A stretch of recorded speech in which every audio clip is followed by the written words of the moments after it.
ये कितने की है?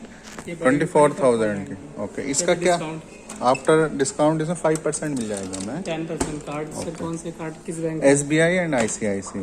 ICICI पे हो जाएगा 10% अप टू 5,000। अच्छा, ये 9 किलो में ये 27,000। ओके, और इसकी वेलपुर की ये हो गई। तो और इसकी फ्रंट वाली भी है? फ्रंट की नहीं आती इसमें वेलपुर में?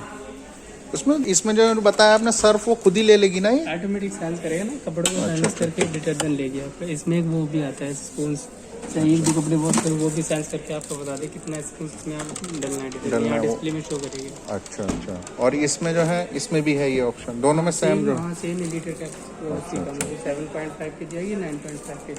ओके, मतलब ये मतलब ले सकती है, मतलब जैसे हमें खाली एक बार कपड़ा डालने का है फिर वो खुद ही पानी भी खुद ही चेंज करेगी? पानी ऑटोमेटिक लेगी ना ये कपड़े में।